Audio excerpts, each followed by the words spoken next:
క్రీస్తు పుట్టుక చేసినటువంటి కార్యాన్ని మనం జ్ఞాపకం చేసుకుంటాం. పుట్టడంతో ఆరంభమైంది, పునరుత్థానంతో ముగించబడ్డది. అర్థమవుతుందా? పుట్టడంతో ఆరంభమై పునరుత్థానంతో ముగించబడ్డది. కాబట్టి ఈ క్రిస్మస్ అనేటువంటిది మన ఆనందానికి ప్రారంభం అన్నమాట కదా. రక్షకుడు పుట్టినాడు, అవునా? యేసుక్రీస్తు పుట్టినప్పుడు దేవదూతలు పోయి ఏం చెప్పినారు? వారిచ్చిన వర్తమానం ఏంటిది కదా? నేడు రక్షకుడు ఎవరి కొరకు? చూడండి ఒకసారి లూకాసు వార్త 2వ అధ్యాయం. లూకాసు వార్త 2వ అధ్యాయం 11వ వచనం.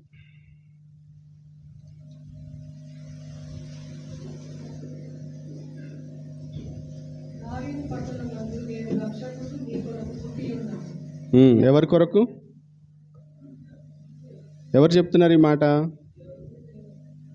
ఎవరి కొరకు రక్షకుడు? మీ కొరకు అంటుంది కదా దేవుని. అంటే మానవాళి అంతటి కొరకు. మీ కొరకు అంటే అక్కడ గొల్లల కోసమని కాదు, అర్థమవుతుందా? లేదా ఇజ్రాయెల్ దేశం వారి కొరకనే కాదు, మానవాళి అంతటి కొరకు ఎవరు పుట్టినారట? రక్షకుడు పుట్టినాడు.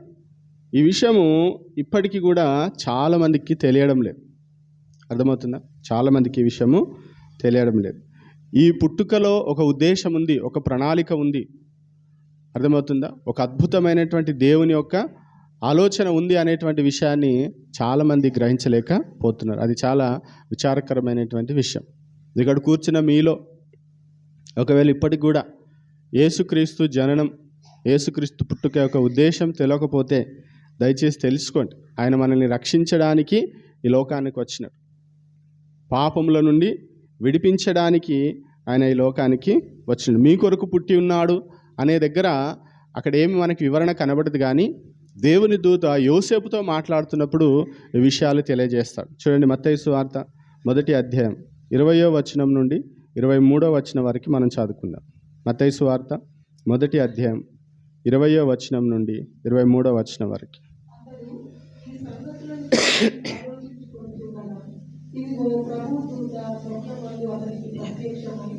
దావీదు కుమారుడైన యోసేపు ఈ భార్య అయిన మరియను చేర్చుకొనుటకు భయపడదు.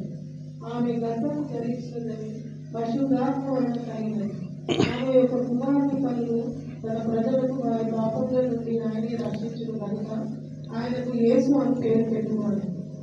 ఇదిగో కన్యక గర్భవతి అయి కుమారుని కనులని ఆయనకు ఇమ్మానుయేలని పేరు పెట్టుకున్నాడు. ప్రభువు తన ప్రవక్త ద్వారా పలికిన మాట నెరవేరినట్లు ఇదంతా జరిగింది. చాలు. ఇంకొక మాట కూడా ఉంది కదా, సారీ, కంప్లీట్ చేయండి. అది ఇమ్మానుయేలను పేరునకు భాషాంతరమునకు దేవుడు మనకు తోడు అని అన్నారు. చాలు. ఇక్కడ రెండు విషయాలను మాత్రం ఈరోజు మీ ఎదుట పెట్టాలని నేను ఇష్టపడుతున్నాను. ఈ సందర్భాన్ని కనుక మనం గమనించినట్లయితే అతడు ఈ సంగతులను గురించి ఆలోచించుకొనిచుండగా యోసేపు తన జీవితంలో ఒక పెద్ద సమస్య వచ్చి పడ్డది. దాని గురించి ఆలోచిస్తున్నాడు. ఇప్పుడు నేనేం చేయాలి?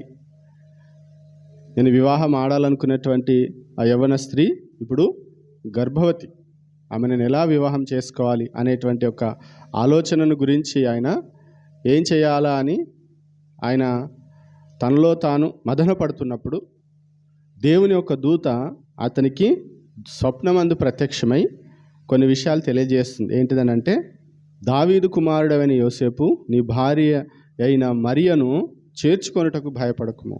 భార్య అయిన మరియా అని వాడుతుండ్రు అక్కడ పదం. వాస్తవం చెప్పాలంటే అప్పటికి పెళ్ళేం కాలే. కానీ యూదుల కల్చర్లో కనుక మనం ఆలోచించినట్లయితే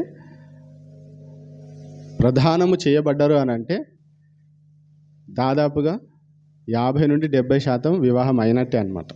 ప్రధానం చేయబడినటువంటి వారికి మనం అంటే ఏమంటారు, విడాకులు అంటే నీ దారి నాది, నీ దారి నీది, నా దారి నాది అనుకోవాలంటే కూడా దానికి చాలా పెద్ద ప్రాసెస్ ఉంటుంది. విడాకులు తీసుకున్నంత పని చేయాల్సినటువంటి పరిస్థితి. అందుకనే ఇక్కడ దేవుని దూత నీ భార్య అయిన మరియా నువ్వు చేర్చుకుంటకు నువ్వు సందేహపడకు, ఆమె గర్భము ధరించినది ఎలాగట?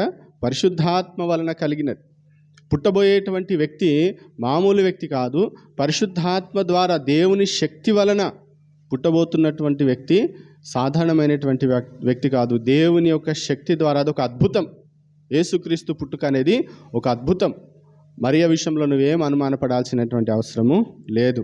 కాబట్టి ఆయన పుట్టుకను గురించి దేవుని దూత తెలియజేస్తుంది. అలాగే మనం పేర్లు ఎప్పుడు పెడతాం? పుట్టిన తర్వాత పెడతాం. పుట్టి కొన్నిసార్లు 2-3 సంవత్సరాలైనా పేరు పెట్టని వాళ్ళు ఇంకా ఉన్నారు, అవునా? కానీ యేసు ప్రభు పుట్టక ముందే ఒక పేరు నిర్ణయించినారు. ఏంటిది ఆ పేరు? యేసు అనేటువంటి పేరు. దేవుని దూత అక్కడ ఏం చెప్తుంది? ఆమె ఒక కుమారుని కన్సీవ్ అయిన తర్వాత బాయ్ గర్ల్ అని తెలవడానికి కొంత సమయం పడుతుంది, నాకు తెలిసి కదా. డాక్టర్స్ చెప్పాలి, కొంత సమయం పడుతుంది కదా. వెంటనే చెప్తారా? 5 మంత్సా? ఎంతో కొంత సమయం అయిన తర్వాతనే మరేంటి. కానీ ఇక్కడ ముందే చెప్పేస్తున్నారు, కుమారుడు పుడతాడు. అర్థమవుతుంది? ఎవరు పుడతారు? కుమారుడు పుడతాడు. ఆయన చేసేటువంటి పని, ఆయన పర్పస్ ఏంటిది? పుట్టబోయేటువంటి వ్యక్తి ఎలా పుడతాడు? ఎవరు పుడతారు?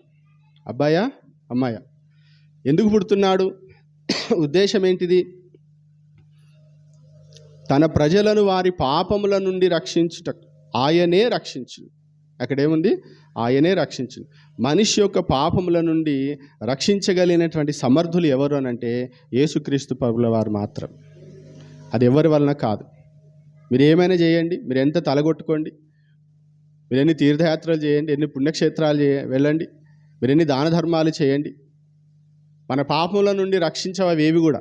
మనల్ని పాపముల నుండి రక్షించేది ఆ రక్షకుడైనటువంటి క్రీస్తు మాత్రమే. ఆ దేవుని దూత చాలా స్పష్టంగా చెప్తుంది, ఆయనే పాపముల నుండి రక్షించును. ఆయన గనుక ఆయనకు యేసు అని పేరు పెట్టుదువు. ఏం పేరు పెట్టాలట? యేసు. ఆ పేరు ఆయన పనిని సూచిస్తాం కదా. ఆ పేరు ఏం సూచిస్తుంది? ఆయన పని. ఆయన ఏం చేయబోతున్నాడు? ఆయన రక్షించబోతున్నాడు. ప్రమాదముల నుండి కాదు, పాపం నుండి రక్షించబోతున్నాడు. మన రక్షకుడు ఎలాంటి రక్షకుడు అని అంటే, ఏ దాంట్లో నుండి అయినా ఎవరైనా రక్షించవచ్చు. అప్పు సమస్యలు ఉన్నాయనుకోండి, డబ్బునోడు వచ్చి కాపాడుతారు, అవునా? ప్రమాదాల్లో ఏదైనా ఇరుకుల ఇబ్బందులు ఉన్నామనుకోండి, ఎవరో ఒకరు మనుషులు సహాయం చేయొచ్చు. కానీ పాపము నుండి రక్షించేవారు ఈ భూమి మీద ఎవ్వరూ లేరు. ఎవరున్నారు? కేవలము యేసుక్రీస్తు మాత్రమే. కాబట్టి యేసుక్రీస్తుకి 2 పేర్లు ఇక్కడ మనకి ఇవ్వబడి, ఒకటి రక్షకుడు, రెండోది ఇమ్మాన్యుయేల్ అనేటువంటి పేరు. ఈ 2 పేర్లను గురించి క్లుప్తంగా కొన్ని మాటలు నేను మీకు జ్ఞాపకం చేస్తాను. ఒకటి రక్షకుడు. యేసుక్రీస్తు ఈ లోకానికి వచ్చినటువంటి ఉద్దేశం ఏంటంటే, మానవాళిని అంతటిని రక్షించడానికి, నన్ను రక్షించడానికి యేసుక్రీస్తు ఈ లోకానికి వచ్చింది. రక్షించడానికి ఆయన వచ్చినటువంటి విధానం కనుక మీరు చూసినట్టయితే చాలా బాధ, చాలా వేదనతో కూడుకున్నది. రక్షణ మనకి దేవుడు ఉచితంగానే ఇచ్చింది, కానీ రక్షణ ఉచితంగా రాలేదు. నేను ఎప్పుడు జ్ఞాపకం చేస్తాను, రక్షణ మనకి ఉచితంగా మనం పొందుకున్నాం, కానీ రక్షణ ఉచితంగా రాలేదు. దానికి యేసుక్రీస్తు వెల చెల్లించవలసి వచ్చింది. He paid the prize. ఆయన వెల చెల్లించినాడు కాబట్టే మానవాళికి రక్షణ వచ్చింది. అయితే ఈ క్రిస్మస్ దినాన మనకి యేసు యొక్క ఆగమనం లేదా యేసుక్రీస్తు యొక్క ఈ లోకానికి వచ్చినటువంటి విధానమును గనక మనం గమనించినట్లయితే మనకు కొన్ని పాఠాలు అవి నేర్పిస్తూ ఉన్నాయి. అదేంటిదంటే, ఆయన పేరులో మనం ఏం చూస్తున్నాము? ఆయన రక్షకుడు. ఆయన మనల్ని రక్షించడానికి వచ్చిన. ఊరికేనే జరిగిందా మానవుని రక్షణ అంటే? యేసుక్రీస్తు త్యాగము చేయవలసి వచ్చింది. ఏముంది అక్కడ? యేసు యొక్క త్యాగం, సాక్రిఫైస్. క్రిస్మస్ మనకి ఏం గుర్తు చేస్తుంది తెలుసా? యేసు యొక్క త్యాగాన్ని గుర్తు చేస్తాం. ఆయన ఏం త్యాగం చేసినాడు? ఫిలిప్పీలకు రాసిన పత్రిక 2వ అధ్యాయం 5-6 వచనాలు. ఫిలిప్పీలకు రాసిన పత్రిక 2వ అధ్యాయం 5-6 వచనాలు.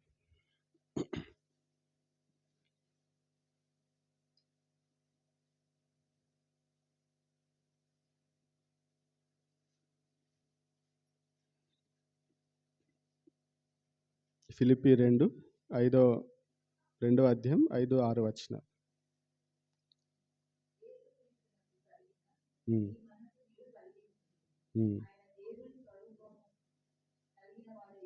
ఉమ్.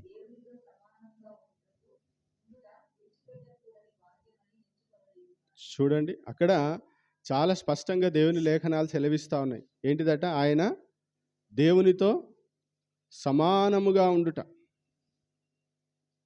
యేసుక్రీస్తు ఎవరు అని అంటే ఆయన దేవుడు. అర్థమవుతుందా? ఆయన దేవుని స్థానంలో ఉన్నటువంటి వాడు. కానీ ఆయన ఎలాగొచ్చినాడట?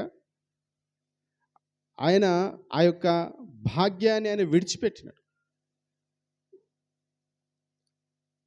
మనకి ఎప్పుడు ప్రమోషన్స్ కావాలి కదా? ఏం కావాలి మనకి? ప్రమోషన్స్ కావాలి. మనము సంవత్సరాలు గడుస్తున్న కొద్దీ ఒక లెవెల్ నుండి ఇంకొక లెవెల్కి వెళ్ళాలని ఇష్టపడతాం ఎవరైనా సరే. మనం చదివేటప్పుడు కూడా 8th తర్వాత 9th చదువుతాం కదా, 8th తర్వాత మళ్ళీ 7th పోవడం మనకి ఇష్టం ఉండదు. అదే 8th మళ్ళీ చదవమంటే కూడా మనకు చాలా కష్టం అనిపిస్తుంది, సిగ్గు అనిపిస్తుంది. అవునా? కానీ యేసుక్రీస్తు తాను దేవుడై ఉండి, అర్థమవుతుందా? ఆయన త్యాగాన్ని మనం జ్ఞాపకం చేసుకోవాలి. ఆయన దేవుడై ఉండి ఎలా వచ్చినాడట? మానవుని లాగా ఈ లోకానికి వచ్చినాడు. ఆయన తన మహిమను త్యాగం చేసినాడు. అర్థమవుతుందా? ఆయన తన యొక్క మహిమను త్యాగం చేసినాడు. ఆయన ప్రసన్నతను, ఆయన హోదాని అన్నిటినీ త్యాగం చేసినాడు. కొరింథీయులకు రాసిన పత్రికలో ఒక మాట ఉంటుంది.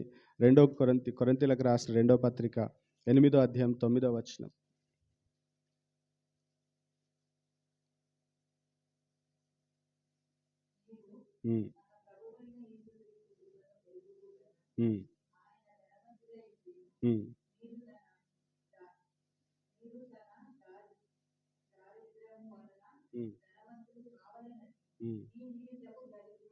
చూడండి, ఆయన ధనవంతుడై ఉండి, యేసుక్రీస్తు ఎవరట? ధనవంతుడై ఉండి ఏమైనాడట? దరిద్రుడాయను అనేటువంటి త్యాగం చేస్తారా? మీరేమైనా ఇలాంటి త్యాగాలు చేస్తారా? ఆలోచన చేయండి. క్రిస్మస్ని మనం ఆచరిస్తున్నాం. ప్రతి సంవత్సరం క్రీస్తు జననాన్ని జ్ఞాపకం చేసుకుంటున్నాం. కానీ యేసుక్రీస్తు ఈ లోకంలో పుట్టడానికి ఆయన సాక్రిఫైస్ చేయాల్సి వచ్చింది. మనల్ని రక్షించడానికి ఆయన సాక్రిఫైస్ చేయాల్సి వచ్చింది. ఈరోజు దేవుని సన్నిధిలో కూర్చున్న మనం ఆలోచన చేయాలి. మనం ఏమైనా సాక్రిఫైస్ చేస్తున్నామా? ఎవరి కోసమైనా, దేనికోసమైనా, దేవుని కోసమైనా చేస్తుండే మన సాక్రిఫైస్? మనం దేవుని బిడ్డలమైతే దేవుని స్వభావం, దేవుని పోలిక మనలో కూడా ఉండాలిగా. ఏం సాక్రిఫైస్ చేస్తున్నాం? ఎక్కడ సాక్రిఫైస్ చేసేది లేదు. తగ్గేదే టక్కున గుర్తొస్తే మనం అనంగానే మనం చేసి చూపిస్తాం కదా.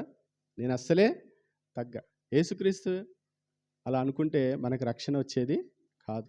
కాబట్టి మనల్ని రక్షించడానికి దేవుడు ఏం చేయాల్సి వచ్చింది? త్యాగము చేయవలసి వచ్చింది.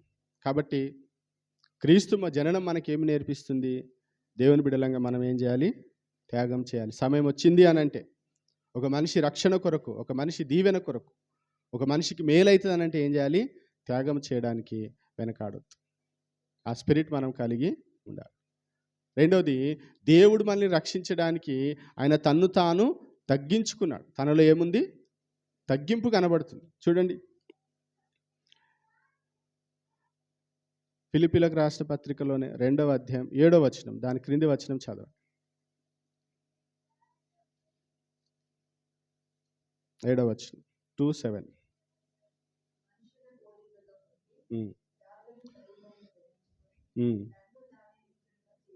చూడండి, but he emptied himself by taking the form of a servant. ఆయన ఏం చేసినట? He took a form of a servant. ఒక దాసునిగా ఆయన అంతగా తగ్గించుకుని. మామూలు మనిషిగా పుడితే ఏం కాదు, లేకపోతే సరే మనిషిగా పుట్టడం ఒక గొప్ప విషయం అనుకోండి. ఆ మనిషిలో కూడా చాలా రకాలైనటువంటి హోదాలు ఉన్నాయిగా.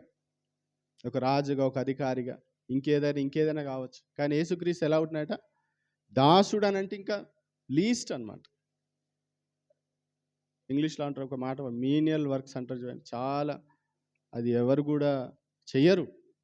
అలాంటి స్వరూపము, అలాంటి దానిలోకి యేసుప్రభు వచ్చినాడంటే ఎంతగా తగ్గించుకున్నాడు చూడండి.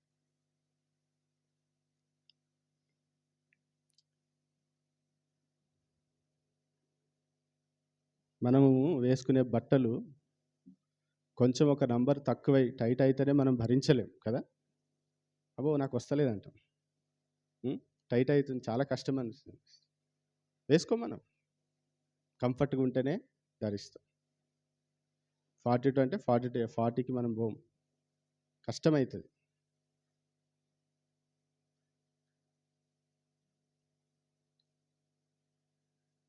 ఈ లోకమంతటిని సృష్టించిన సృష్టికర్త ఒక స్త్రీ గర్భంలోకి రావాలంటే ఇంకెంత కష్టమైతే ఒకసారి ఆలోచన చేయాలి.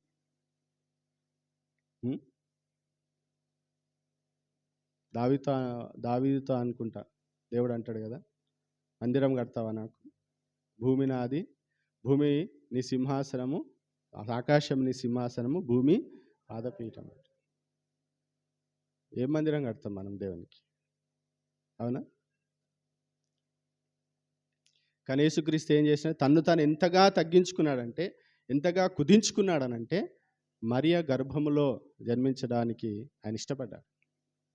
ఆయన విల్లింగ్గా, ఇష్టపూర్వకంగా వచ్చినాడు. బలవంతం చేయాల, తండ్రి అనే దేవుడు నువ్వు పో అని చెప్పి తొయ్యల.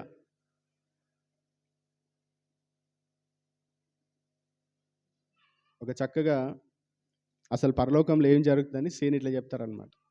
మనుషులందరూ కూడా ఘోరమైనటువంటి పాపం చేసి దేవుని దూరం అవుతున్నప్పుడు తండ్రికి చాలా బాధ అవుతుంటుందట.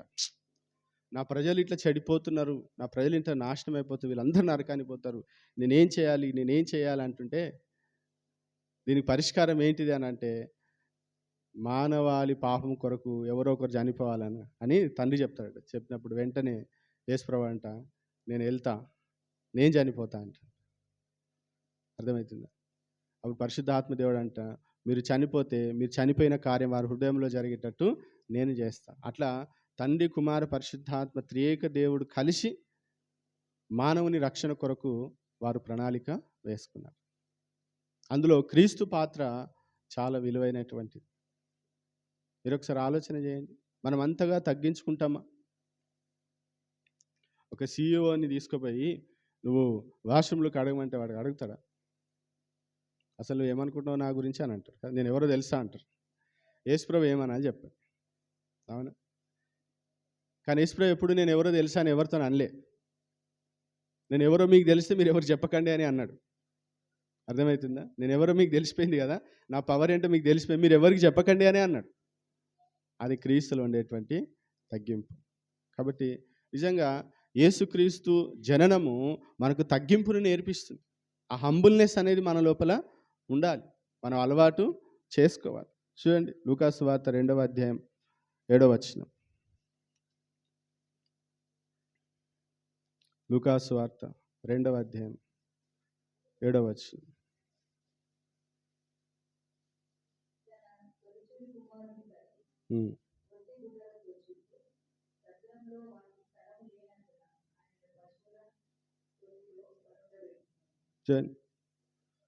యేసుక్రీస్తు జనన స్థలం ఏంటిది అని అంటే,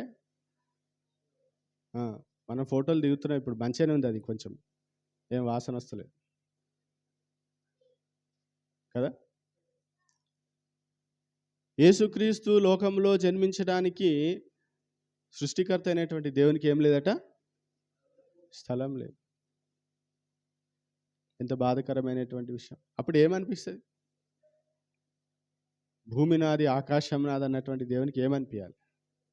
మీ సంగతి చెప్తే ఆగుండి అనొచ్చు కదా. కానీ యేసు ప్రభు గమ్మున తనకే స్థలం అయితే వారు కేటాయించిండ్రో అందులోకి వెళ్ళిపోయింది. మనం కాంప్రమైజ్ కాం, మనం తగ్గించుకో కదా. ఎక్కడుంది స్థలం అంటే, స్థలం లేదు, గిల్లం లేదు, చల్. లాస్ట్కి వస్తే ఇక పశువుల తొట్టుంది, మరి ఆడ పడుకోబెడతా అంటే చూసుకోండి.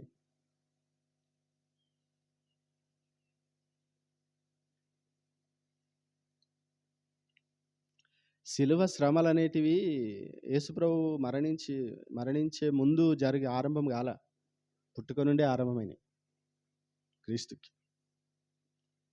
మనకు కనబడేటివి ఆ లాస్ట్ 1 వీక్ మనం గుర్తు చేసుకుంటాం. కానీ వాస్తవంగా పుట్టుక నుండి యేసుక్రీస్తుకి చూడండి ఎన్ని ప్రయాణాలు చేస్తారు. రాత్రికి రాత్రి పారిపోవాల్సిన పరిస్థితి.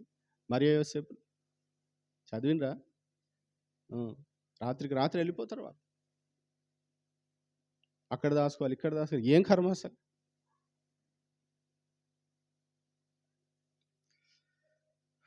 ఒకటి మానవాళికి రక్షణ రావాలి. అర్థమవుతుందా? నీకు నాకు రక్షణ రావాలి అని అంటే యేసుక్రీస్తు ఆ త్యాగము చేయాల్సిందే. ఆ తగ్గింపు తన జీవితంలో కనబడాల్సిందే. వేరే దారి లేదు. ఈరోజు మనం చాలా ఎంజాయ్ చేస్తూ ఉన్నాం, క్రీస్తులో ఆనందిస్తున్నాం. చక్కటి దుస్తులు ధరించి చక్కటి వంటలు చేసుకొని తప్పేం లేదు. కానీ దాని వెనకాలండేటువంటి ఆ త్యాగమును, ఆ సమర్పణను మనం మర్చిపోతు. అర్థమవుతుంది? కాబట్టి మనిషిని రక్షించడానికి యేసుక్రీస్తు ఆయన ఏం చేసినాడు? త్యాగం చేసినాడు, తను తాను తగ్గించుకున్నాడు. యేసుక్రీస్తు ఈ లోకంలో రావడానికి ఇంకొక ఉద్దేశం, ఆయన రక్షించడానికి కారణం ఏంటంటే ఆయన లోపల ఒక తపన ఉంది. లాంగింగ్నెస్ అంటారు అనమాట. అంటే వారిని రక్షించాలి అనేటువంటి ఒక కోరిక, బలమైనటువంటి వాంఛ. అందుకనే లూకా సువార్త 19వ అధ్యాయంలో ఒక మాట ఉంటుంది కదా, ఆయన నశించిన దానిని, ఆ మాట చదవండి, 19:10.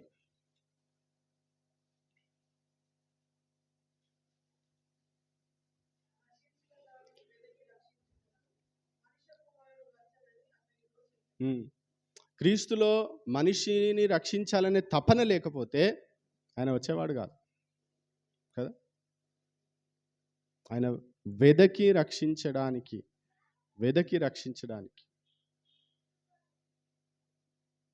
మనం ఇట్లా పోతూ దారిలో దొరకలే మనం.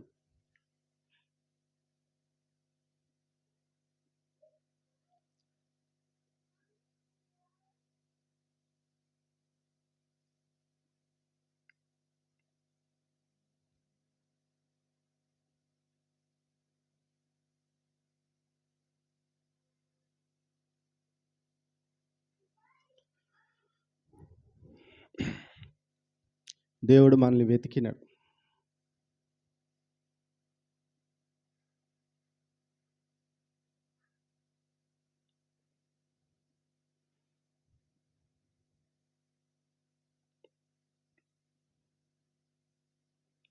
ఎక్కడో మనకు నచ్చినట్టు, మనకు తోచినట్టు పాప స్థితిలో జీవిస్తున్నాం.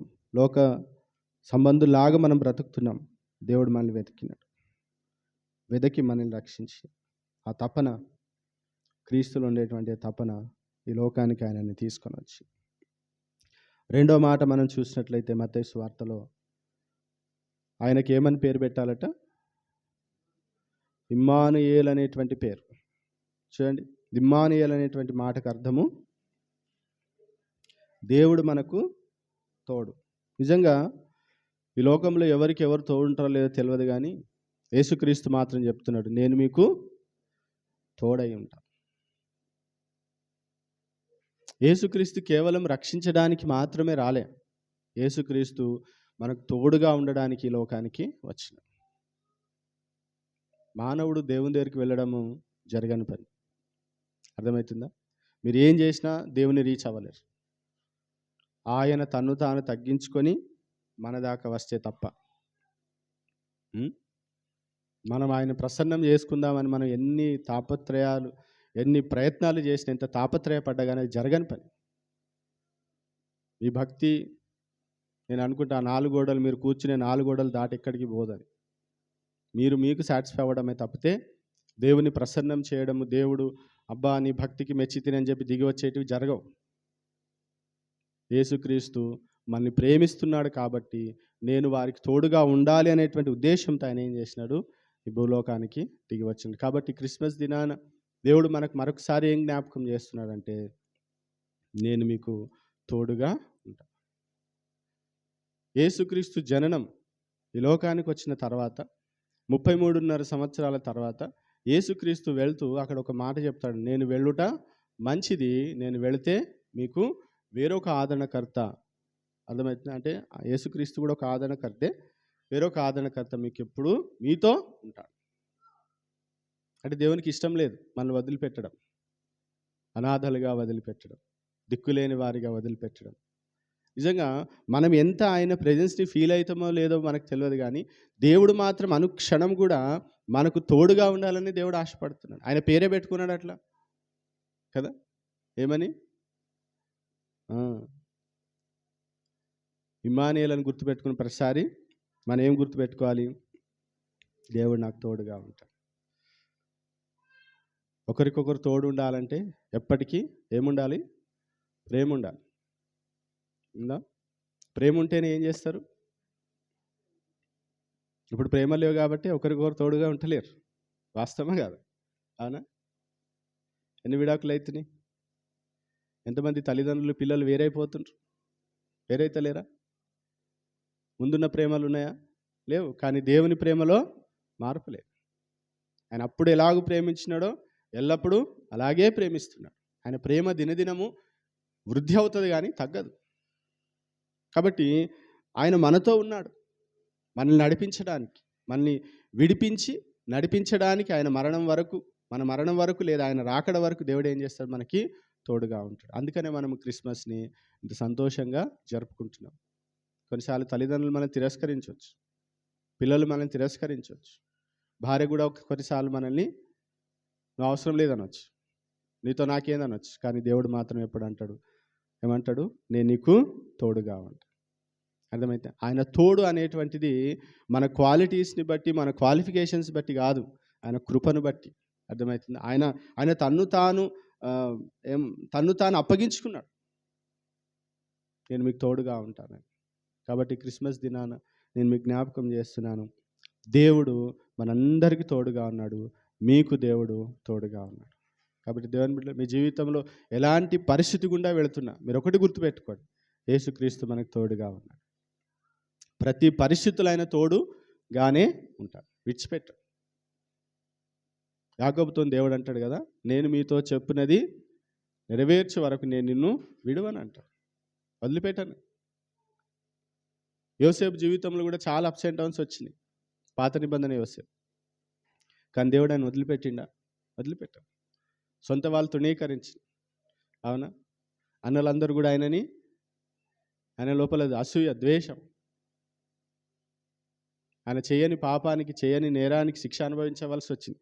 అన్ని పరిస్థితులలో కూడా దేవుడు మాత్రం ఆయనకి తోడుగా ఉన్నాడు. కాబట్టి ఆయన ముగింపు మనం ఎలా చూస్తున్నాం? చాలా అద్భుతంగా చూస్తున్నాం. కాబట్టి దినాన దేవుడు మనకి తోడుగా ఉంటాడు. తోడుగుండానికి కారణం ఏంటంటే ఆయన మనల్ని ప్రేమించకుండా ఉండలేడు, క్షమించకుండా ఉండలేడు, సహించకుండా ఉండలేడు. అర్థమవుతుందా? ఈ ప్రేమ, క్షమాపణ, సహనం ఉన్నప్పుడే ఒక మనిషికి తోడుగా ఉంటాడు. మీ జీవితాలు కూడా గుర్తుపెట్టుకోండి, మీకు ఎవరైనా తోడుగా ఉండలేరు అని అంటే ఈ మూడు ఉండలేదు. ఒకటి, ప్రేమ ఉండకపోవచ్చు, క్షమించే మనసు ఉండకపోవచ్చు కదా. మనం కొన్నిసార్లు క్షమిస్తాం, అన్నిసార్లు క్షమిస్తామా? కానీ యేసుప్రభు ఏం చేస్తున్నాడు? అన్నిసార్లు క్షమిస్తుండు కాబట్టే, అవునా, దేవుని కోపం రాదంటారా? కోపం రాదా దేవునికి? చాలాసార్లు వస్తుంది. కానీ దేవుడు ఏం చేస్తాడు? పోనీ అనుకుంటాడు కాబట్టి మనము బ్రతికి బట్టగడుతున్నాం. మనం పోనీ అనుకోము, ఎవరిని పట్టుకొని కూర్చుంటాం. ఇక అట్లెట్లన్నావు చెప్పు ఇప్పుడు అని యేసుప్రభు మనకి చెప్తున్నా, నేను నీకు తోడుగా, నువ్వు గుర్తుపెట్టుకో, నేను క్షమిస్తున్నా. అర్థమవుతుందా? సహించడం చాలా కష్టమైన పర్ఫెక్ట్ గాడ్, మనం ఇంపర్ఫెక్ట్ పీపుల్, మనలో ఏ మంచి లేదు, అంత దరిద్రమే. కానీ ఆయన సహిస్తున్నాడు, చాలా సహిస్తున్నాడు. మనం ఎంత మట్టుకు సహిస్తున్నాం ఆలోచన చేయండి. యేసుక్రీస్తు మనందరికీ కూడా ఆయన ఒక మాదిరిని చూపించినాడు. ఆయన లోకంలో పుట్టి ఏదో ఇక నేను తండ్రి దగ్గర మాట ఇచ్చిన కాబట్టి నేను వచ్చిన, సచ్చిన, లేచిన, అది కాదు. మనకు ఒక రిలేషన్షిప్, అర్థమవుతుంది? మనకు దేవునితో ఒక సంబంధం ఉంది. మనకు లోకస్తులకి ఉన్న తేడా ఏంటంటే మనకి దేవునితో వ్యక్తిగతమైనటువంటి సంబంధం ఉంటుంది, పర్సనల్ ఫీలింగ్స్ ఉంటాయి, పర్సనల్ సీక్రెట్స్ ఉంటాయి మనకి దేవునికి. అర్థమవుతుందా? లోకస్తులకి అట్లా ఏమి ఉండవు. దేవుడు అంటే ఇక దేవుడే అంతే, కానీ మనకు అట్లా కాదు. కాబట్టి దేవుని బిడ్డలు, ఈ క్రిస్మస్ దినాన మరొకసారి జ్ఞాపకం చేస్తున్నాను, ఆయన మనల్ని రక్షించడానికి వచ్చినాడు. రక్షణ ఊరికే రాలేదు. రక్షణ ఊరికే రాలేదు. ఆయన త్యాగం చేస్తే రక్షణ వచ్చింది. ఆయన తను తాను తగ్గించుకుంటే, దాసుని స్వరూపం ధరిస్తే రక్షణ వచ్చింది. ఆయన ఉండేటువంటి తపన మనకి రక్షణ తీసుకురావడానికి కారణమైంది. ఆ ప్యాషన్ లేదనుకోండి, మనం సువార్త ఎందుకు చెప్పమంటే మనకు ప్యాషన్, మనకు ఆ తపన లేదు కాబట్టి చెప్పం. దేవుడు ఇమ్మానుయేలుగా ఉండాలని ఈ లోకానికి వచ్చింది. ఎప్పుడు తోడుగా ఉంటాడు. మీరు ఏ కష్టంలో ఉండని, అనారోగ్యత, ఏ నొప్పి అనుభవిస్తున్నా, ఆ నొప్పిలో కూడా, ఆ పెయిన్లో కూడా దేవుడు మీకు తోడుగా ఉంటాడు. ఆ విషయాన్ని ఎప్పుడు మర్చిపోకండి. కాబట్టి క్రిస్మస్ దినాన, దేవా నువ్వు నన్ను రక్షించినందుకు, నువ్వు నాకు తోడుగా ఉన్నందుకు నీకు వందనాలు ప్రభువా అని దేవుని మనము స్తుతించాలి. అందరం కళ్ళు మూసుకొని ప్రభు వైపు చూద్దాం. ఒక నిమిషం ఆయన చేసినటువంటి ఆ బలియాగాన్ని మనం జ్ఞాపకం చేసుకుందాం.